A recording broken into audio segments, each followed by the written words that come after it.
에 들어간 하나님의 법궤가 맹활약을 하는 것을 지난 우리가 5장을 통해서 살펴보았습니다. 하나님의 백성, 이스라엘의 백성 누구도요 하나님이 일하시는 것을 돕질 않았습니다만 하나님의 궤가 스스로 이 블레셋 사람의 신들과 그 사람들을 심판하신 것을 우리가 살펴보았습니다. 여러분 5장은요 하나님의 법궤가 이 블레셋 사람들을 두 가지로 벌한 것입니다. 하나는 뭘 벌했습니까? 그들이 섬기는 뭘 벌했어요? 신들을 벌했죠. 그죠? 뿐만 아닙니다. 그 사람들을 벌하신 것을 볼 수가 있습니다. 여러분 이 다곤 신상 앞에 하나님의 법궤를 갖다 두드리는 말입니다. 다음 날 아침에 보니까 이 다곤 신상이 엎어져 가지고 하나님의 궤 앞에 딱 엎드려 절하고 있습니다.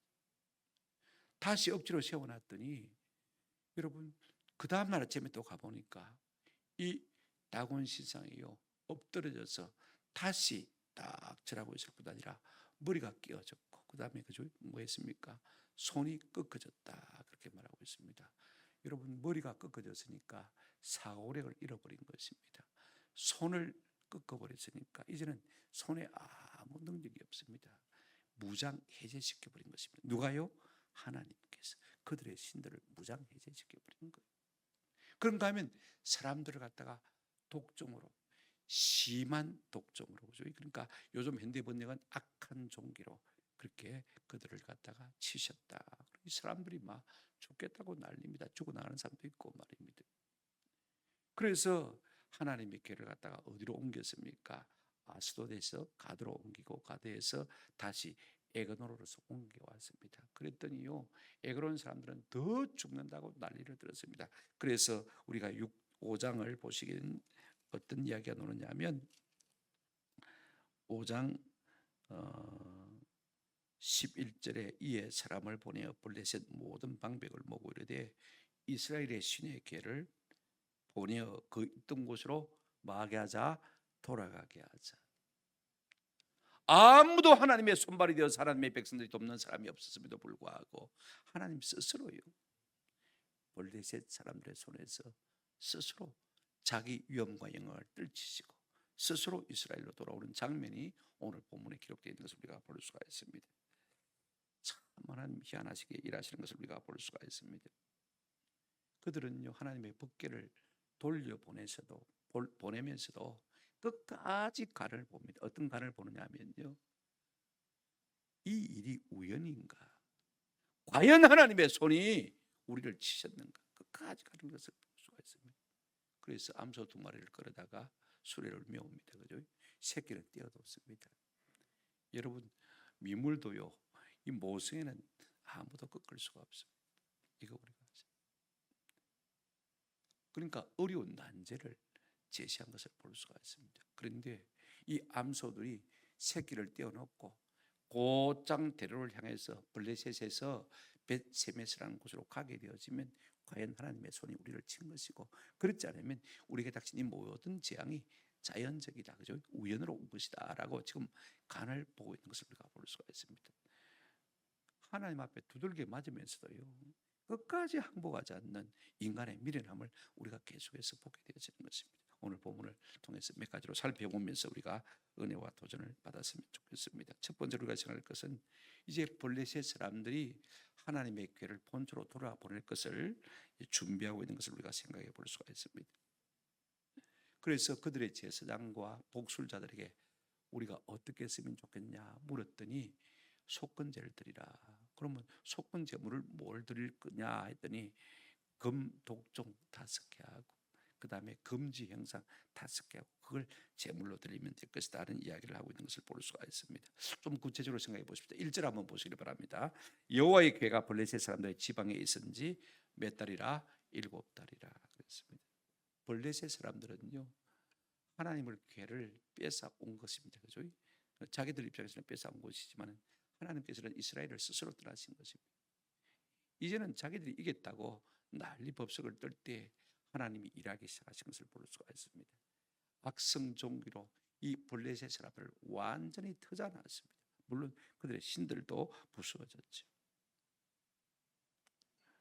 그렇게 터지면서도 말입니다. 이 블레셋 사람들은 이것이 하나님의 손으로 말미암은 것인지 아니면 우연인지 거의 하지 못하고 있는 것을 볼 수가 있습니다. 하여튼 독종이 심하니까 오늘 본문에 보니까 이런 말씀이 있습니다. 블레셋 사람의 지방에 있은지 몇 달이라? 7달이라. 여기 지방이라는 단어를 보시면 그 지방 괄호 1번 돼 있죠, 그죠? 밑에 한번 보시기 바랍니다. 1번 쭉 따라서 보시면 여러분 성경에 뭐라고 되어 있습니까? 덜, 그죠? 덜. 샤데라는 말은 들판, 빈 들판.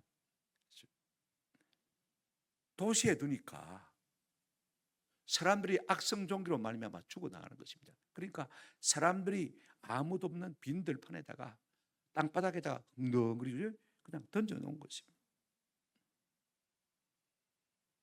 어떻게 할 수가 없으니까 땅바닥에 내동댕이 친 것을 볼 수가 있습니다.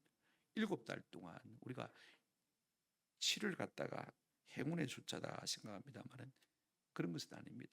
하나님의 완전 숫자를 말하는 것이 7입니다. 다시 말하면 하나님의 진도가 아구가 차기까지 7달 동안 하나님께서 그곳에 계신 것을 우리가 볼 수가 있습니다.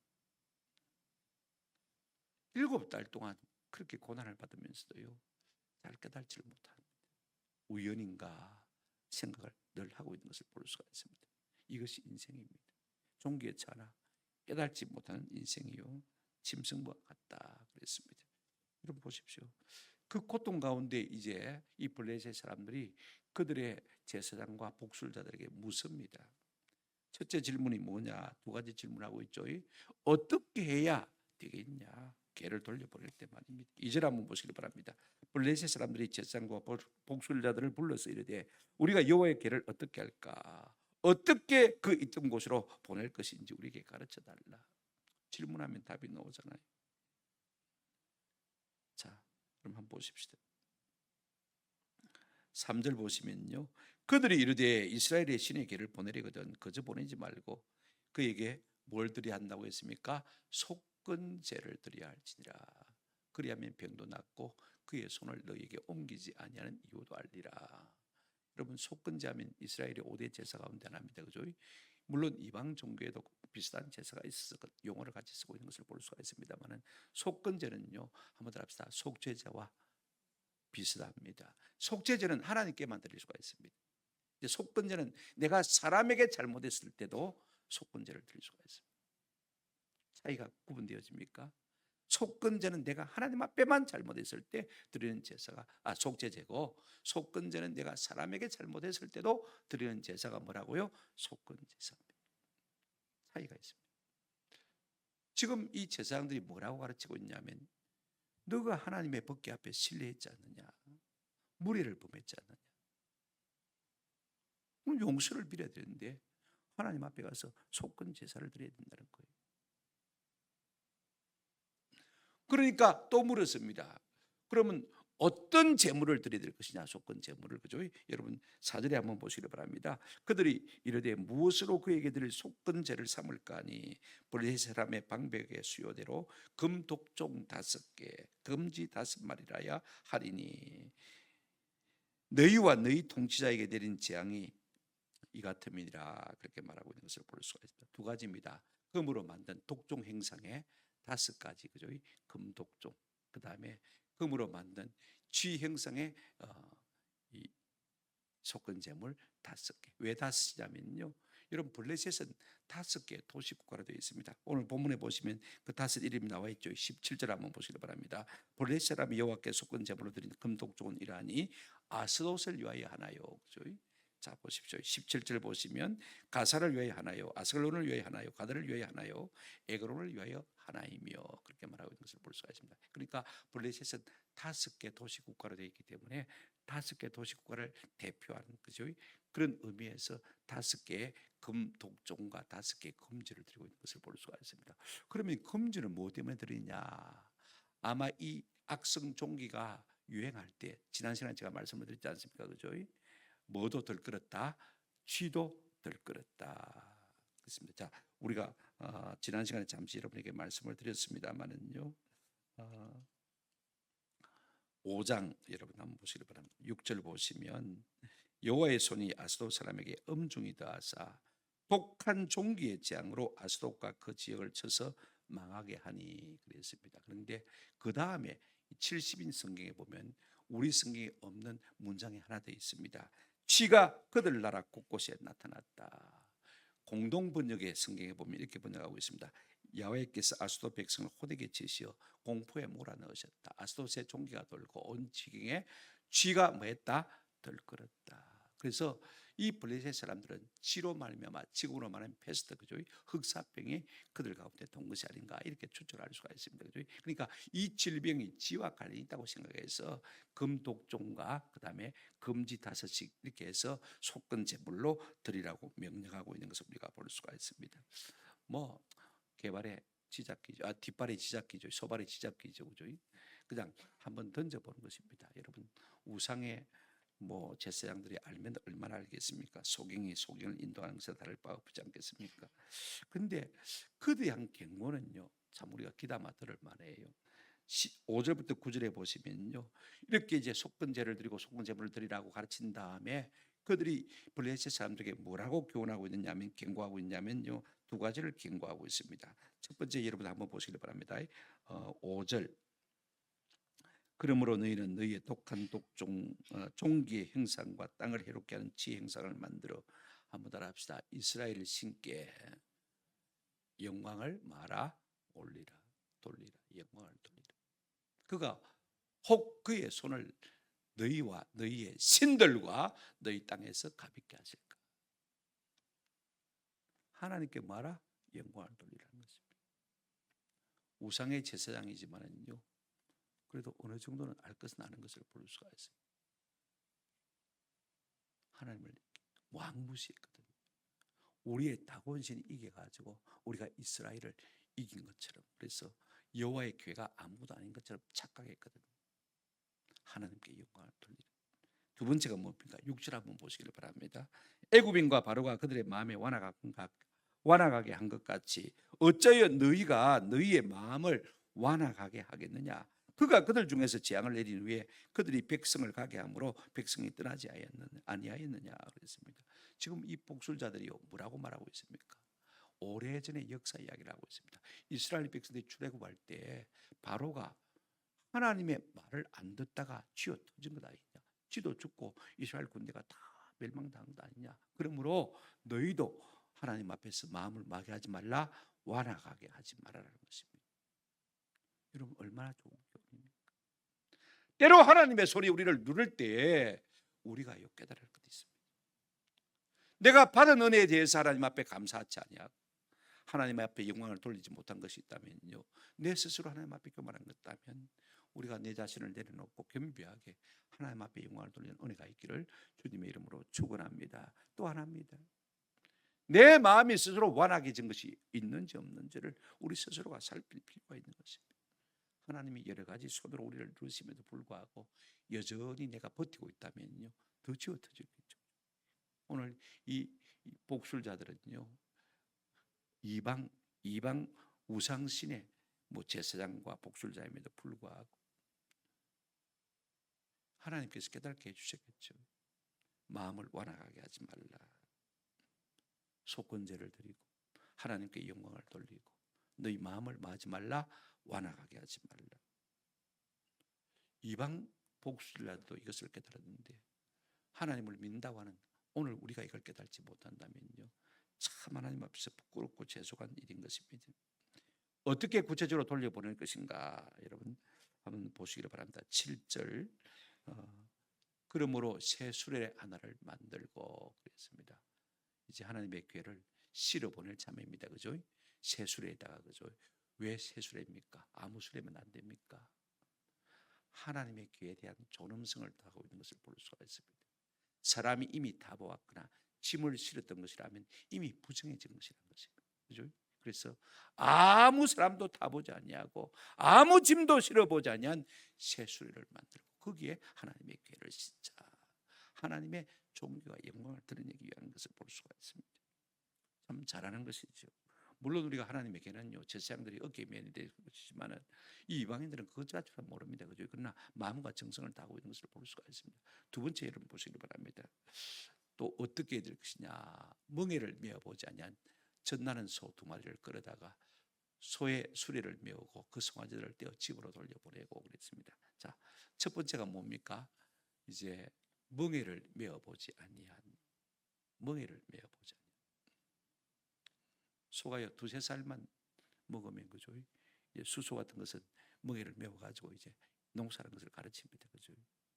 근데 암소임에도 불구하고 멍에를 메어보지 아니한 소입니다. 무슨 말이냐면 사람들이 사용하지 아니하고 사람들이 길들이지 아니한, 길들이지 아니했으니까 일하자라 못 알아들었습니다. 그죠? 길들여 봐야 그죠?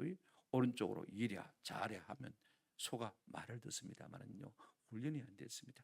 사람의 손에 길들여지지 아니한 소란 말입니다. 그 다음에 보십시오. 젖나는 소 2마리입니다. 여러분 젖나는 소니까 암소겠죠, 그죠? 그 다음에 젖이 나야 되니까 갓새끼를 낳은 암소입니다, 그죠? 여기에 2가지가 내포되어 있는 것을 볼 수 있어요. 성경을 읽을 때마다 여러분 조금 한자 한자 유심히 깊이 생각할 필요가 있습니다. 그래 그 소에다가 수레를 메고 그 다음에 어떻게 했습니까? 송아지가 있으니까 그 송아지는 어떻게 하라고 했습니까? 떼어 집으로 돌려보내고. 이 말이 참 중요합니다. 젖나는 소입니다. 갓새끼를 낳았으니까 그죠? 젖이 나죠. 여러분 새끼가 있으면요 미물인 짐승도요 모성의 본능이 얼마나 강한지 모릅니다. 여러분 집에서 짐승을 키워본 분들 알 겁니다. 여러분 소도요 강해. 9절에 보시면 보고 있다가 만일 걔가 본 지역길 올라가서 베시메스로 가면 이 큰 재앙은 그가 우리에게 내리친 것이요. 자 보십시오. 2마리입니다. 그죠? 이제 새끼가 있습니다. 새끼를 떼어놓으면 본능적으로 이 소가 어떻게 됩니까? 지 우리로 돌아와야 됩니다. 그런데 어려운 난제를 지금 품고 있는 것을 볼 수가 있습니다. 그런데 이 아이들이, 이 소들이 말입니다. 저 베세메스 길로 대로로 향해서 똑바로 가고 다시 돌아오지 아니하면 하나님이 우리를 치신 것이고 그렇지 아니하면 우연이다 하는 것입니다. 그러면 여러분 우연일 확률이 큽니까?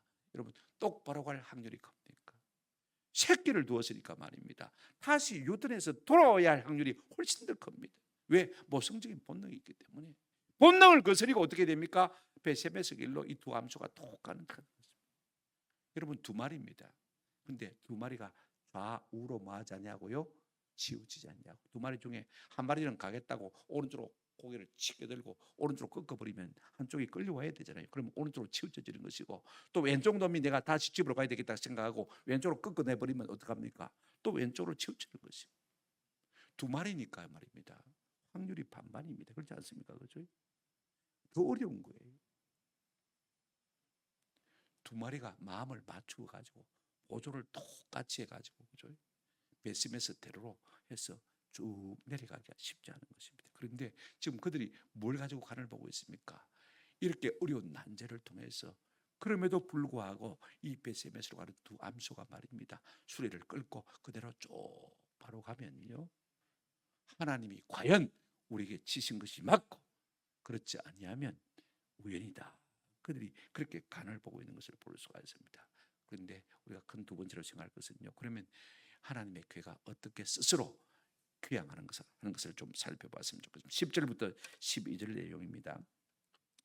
첫째로 우리가 살펴볼 것은요. 이 젖나는 2 암소의 충성입니다. 10절 한번 보실까요?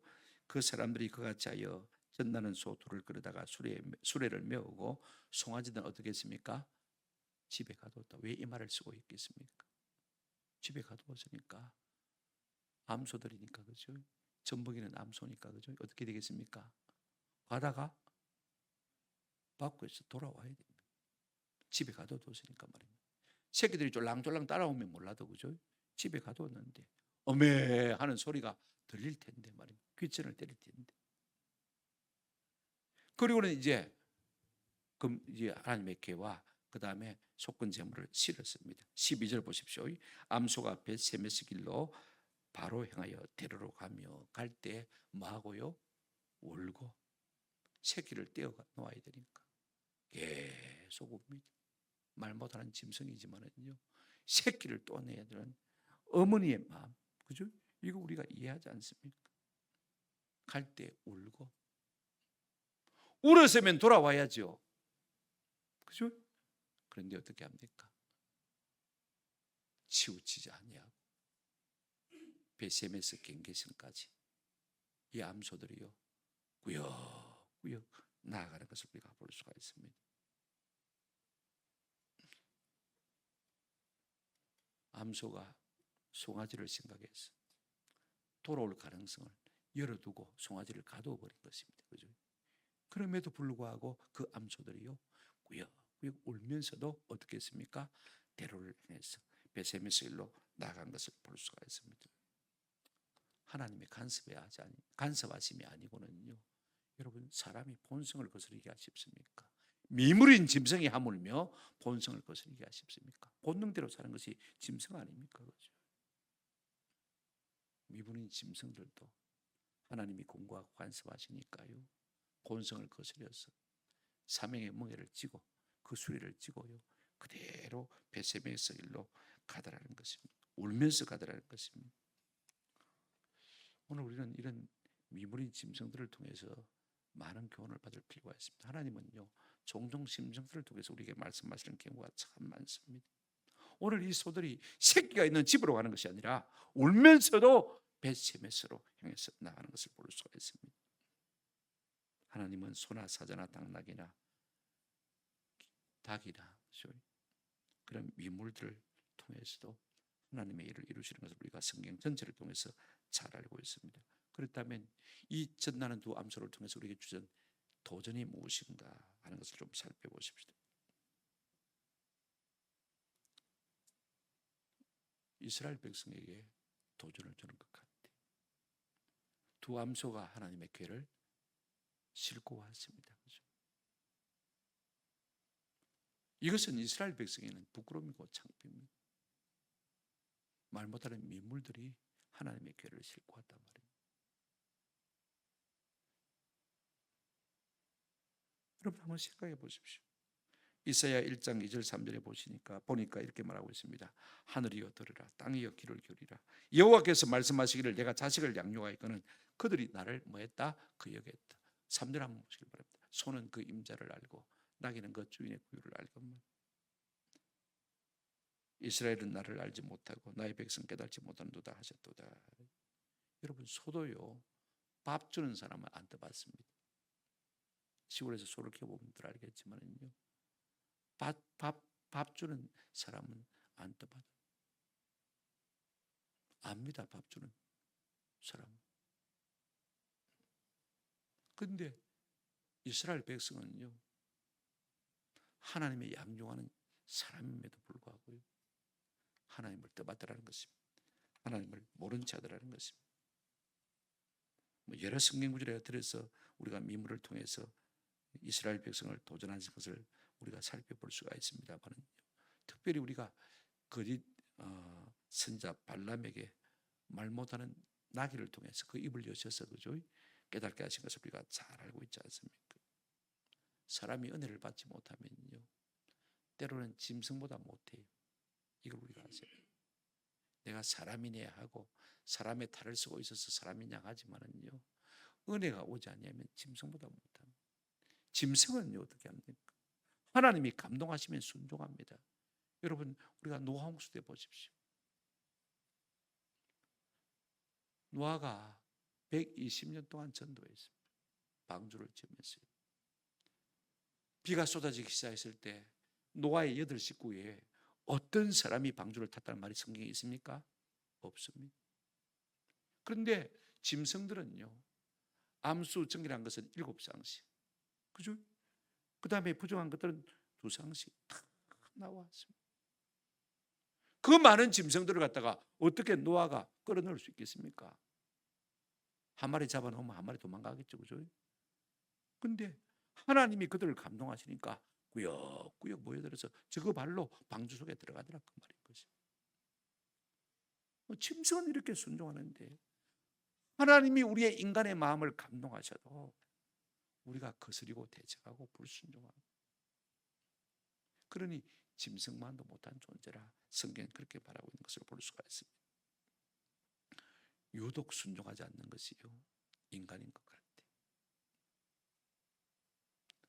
그러므로 우리 인생이요 은혜를 받지 못하면 나는 짐승이다. 늘 그렇게 생각해요.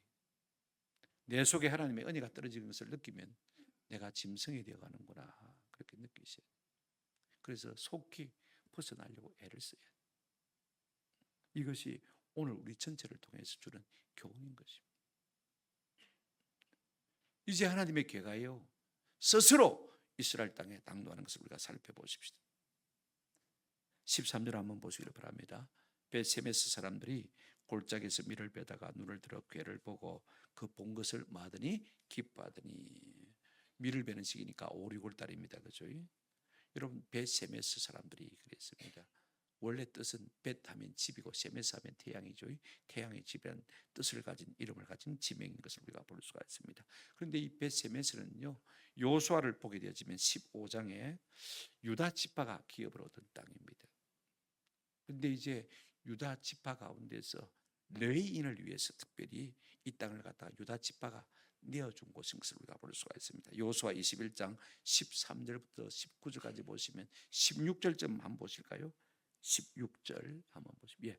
아인과 그 목초지와 유다와 그 목초지와 벳세메스와 그 목초지이니 이는 두 지파에서 9성을 냈고 그 다음에 쭉 넘어가서 19절에 보시면 제사장 아론의 자손은 성읍은 모두 13성읍과 그 목초들이었더라. 그러니까 유다 지파 가운데서 이 레위인들을 위해서 자기들의 유업으로 받은 땅을 좀 나누어 줬는데 이 벳세메스는 누구에게 줬냐면요 제사장 아론 자손의 성읍으로 준 것을 볼 수가 있습니다. 그러니까 이 벳세메스에 누가 살았다고요?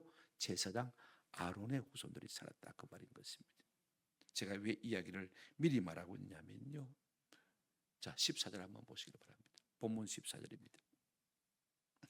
제사장 아론의 후손들이 살고 있음에도 14절 그들이 하나님의 길을 보고 기뻐하다가 어떻게 했습니까? 수레가 벳세메스 사람 요수의 밭 큰 돌에 있는 곳에 이르러 선지라 무리가 수레 나무를 패고 그 암소들을 뭐로 드렸다고요? 번제물로 드렸다고 했습니다. 그런데 여기에 문제가 있습니다. 하나님의 기가 온 것이 기뻐서 그 수레를 패가지고 나무로 삼고 그 다음에 그 수레를 싣고 암소를 갖다가 제물로 삼아서 번제를 하나님께 드렸다고 말했습니다. 여러분 우리가 레위기 1장 2절 3절에 보시면 우리가 하나님 앞에 번제를 드릴 때는요 3절에 보시면 그 예물의 소의 번제면 흠없는 수것으로 한번 따라합시다. 수것으로. 제물은 무조건 수것입니다. 이것이. 그런데 지금 전날은 뭡니까? 암소 둘을 갖다가 번제물로 드리고 있는 것을 볼 수가 있어요. 지금 벳세메스 사람들은 어떤 사람들이라고요? 아론의 자손들입니다. 제사장들의 후손들입니다. 여러분 이게 겸손함이 아니 경솔함이라고 그럴까요? 엄중함이 없는 것을 볼 수가 있어요. 디테일한 것이 섬세한 것이 사라지는 이유는요. 첫째 이유는 그렇습니다. 우리 속에 사랑이 없기 때문에. 여러분 사랑하면 영국 속담에 청개 눈을 갖는다고 했습니다. 모든 것이 눈이 되어서요 민감하게 살피는 것입니다. 아는 것입니다. 어떻게 도와야 될지를 깨달는 것입니다. 처음 연애할 때는 다 그렇잖아요, 그죠? 물론 서두른 사람도 있습니다만 사랑하면 청개 눈을 갖습니다. 그만큼 민감하고 섬세해진다는 말이에요. 그런데 지금 이 아론 후손들은요 하나님에 대한 사랑이 없으니까 대충 지금 살아가고 있는 것을 볼 수가 있습니다. 암컷으로는 번제를 드릴 수가 없는데 지금 암소 둘을 취해서 번제를 드리고 있는 것을 우리가 볼 수가 있어요. 그만큼 하나님의 말씀에서 하나님을 사랑하는 엄중함에서 하나님을 경외하는 마음에서 떠나 있다는 사실을 우리가 볼 수가 있습니다. 부주의고 경솔함은요 결국에는 뭐에서 오는 것입니까? 하나님을 두려워하는 마음이 없는 데서 오는 것을 볼 수가 있습니다. 여러분 제사장이 그러면요 레위 지파나 그 나머지 사람들은요 뭐 보나 안 보나 뻔한 것을 볼 수가 있습니다. 그러니까 사사시대 아닙니까? 그런데 15절, 16절은 이 접속사를 살펴보아도 이 문장이 좀 그러면 안 되는데 제가 이 15절, 16절 문장에서 한참 헷갈려요. 그렇게 해서 엉터리 제사를 드리는데 15절을 보시면 레이는 여호와의 교회와 그 교회와 함께 있는 금보물 담긴 상자를 내리다가 요소의 밭에 있는 큰 돌 위에 두고 그죠? 그날에 벳세메스 사람들이 여호와께 번제와 다른 제사를 드리니라. 벳세메스 사람들은 다 아론의 제사장들이고 아론의 후손들이고 제사장들이니까 번제와 다른 제사를 드릴 수가 있습니다. 그죠? 그런데 앞에 먼저 잘못 제사를 드리는데 그 다음에 계속해서 이 제사를 드리고 있는 것을 볼 수가 있습니다.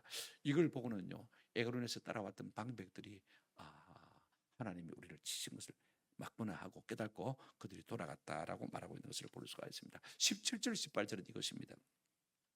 저는 일종의 영수증이라고 생각되어져요. 17절 18절 한번 보시기 바랍니다.